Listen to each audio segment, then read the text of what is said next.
We're pals, right? Right. And I earned my spot in the league, right? Bronny, let me tell you something that's very important. Look at the cameras. Countless lights and flashes. They are here to glaze us. Really? Yes. And to them somehow me playing with you helps my case in being undisputed GOAT. So when I pass you that shit next time, you had better make it. I've traded niggas for less. At the time of recording this, it is now 5:39 in the morning. I would have had this video done sooner, but my power went out for the umpteenth time. Zeus and or Thor, some deity that controls lightning and electricity, doesn't like me. All I ask is that to anyone who's been watching the channel for some time but you haven't taken a plunge or made a decision yet in subscribing, it would mean so very much to me if you could click that subscribe button. You don't have to though, only if you're interested. And the quicker I get to 50K, the quicker I'll get a haircut. Or an actual stylized haircut of some sort, not just messy shrub. Now on to the thing that brought you here in the first place. This game begins and ends with a Mr. Anthony Quintavious Davis. That's not his middle name, but it is now. He was an absolute pest of a monster. He was everywhere. Every nook and cranny of the court, he was there. Every play, he had a hand in. Defensively, beautiful. Offensively, unstoppable. The man could do no wrong. This is MVP Davis right here. If he played like this consistent, I hope that guy stubs his toe on a bedpost every day for the rest of his life. And it's got to be the pinky toe for maximum pain. He probably doesn't deserve this. I'm just tired. I'm irritated. A punishment like this would be reserved for El Burro in Golden State. But he has hooves, so this probably wouldn't affect him. Davis was just downright sensational. If Davis was able to keep this up consistently, he doesn't have to perform the way he did in this game. Most players aren't going to perform this well game to game to game. There'll be a down game, things like that. But if he could at least be mostly like this, he would be an MVP player. Everyone has been saying this for long. You have the ability to win MVP, Davis. You should have had an MVP by now. We've seen how dominant you can be. We know what you're capable of, especially defensively. Multiple different years, people naming Davis, you say he should have been Defensive Player of the Year. He should have been one of the preeminent people at the top of the list. And he showed you tonight why those conversations take place. Phenomenal. I hope he can stay healthy. That's really been his only issues as a player. He's inconsistent. Some games it's not even about him being consistent in a way of him just not getting shots or not making buckets. He just won't actively be aggressive. It'll be that and a combination of him getting injured. So if he can just remain healthy and stay somewhat aggressive, he getting up in Anthony Edwards' face after an and one, is like, yes. The brow was definitely browing this game. I don't have any complaints really for the Lakers in general, other than maybe just the flopping. I hate flopping. I've said this over and over again. Austin Reeves. I used to call you Tony Hawk. Your new name is Austin Reeves. Tonight will be the night that I will flop for you. You live in what kind of home?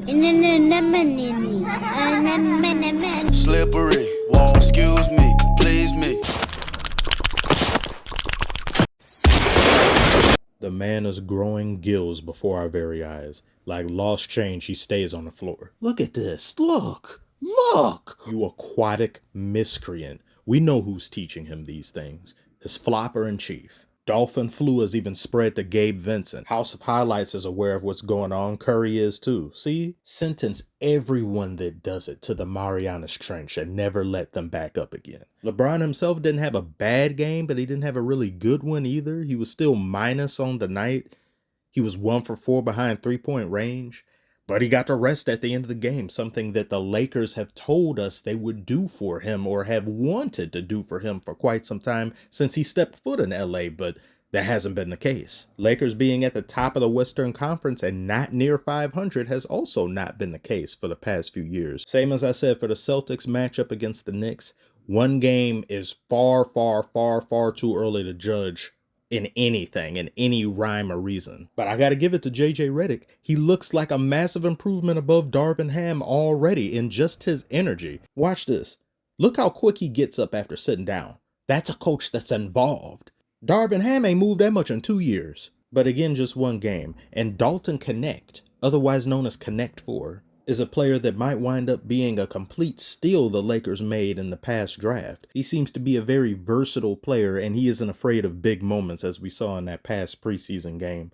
So that'll be interesting looking forward. For the Timberwolves, though, this didn't really look good. The first half especially. It looked like they were staying in the first half, but then these turnovers, the failure to capitalize in transition, I'm seeing Julius Randle not really look good with this team, which, of course, once again, only game one, but he didn't even look like he was part of the team. It seems like in Cat being lost, there's a lot of chemistry that was lost as well. And that can also chalk up to some of the turnovers, some of the body language looking the way that it was, just getting used to each other's habits, but some things are just uncalled for. Like Mike Conley was 1 for 7, DiVincenzo was 3 for 11. Anthony Edwards was the primary driving offensive player, and once he started getting doubled by the Lakers, it looked like the overall offensive drive or motor of the team and the Timberwolves just ground to a halt. Weren't able to get stops, kept trading buckets. Every time it seemed as though they got close to making a comeback, cutting the deficit down to where it's only about 5 points or a little bit more than that. By the time they got possession of the ball, it felt like they didn't know what to do with it. They would just jack up a shot, leading to Lakers getting an easy 2 points on the other end. Too much poor decision making. DiVincenzo had the ball in one possession and he went up, and I don't know what the hell he was thinking with Davis right in front of him, but he tried it and he got. And I felt like Gobert could have done far more than what he did.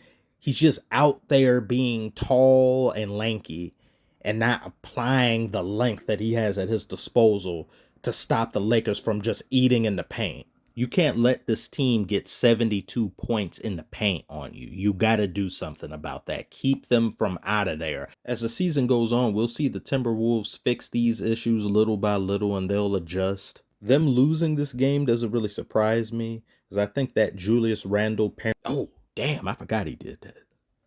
What was I saying? Oh, yeah, with the new additions the Timberwolves have, wins aren't going to come as easy as they did last year, at least in the immediate present that we now live in. Give it some time.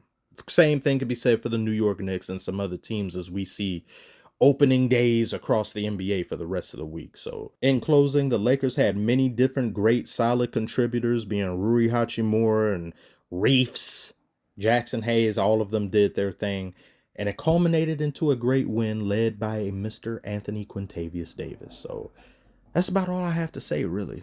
Nice night to see LeBron play with his son. It's still going to be, the season's going to be cinema, but what kind of cinema? I don't know. Casablanca or Transformers The Last Night?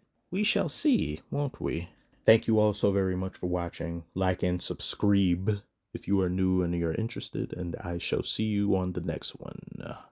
Maybe a live stream for the Pistons. First game, I don't know. We'll see.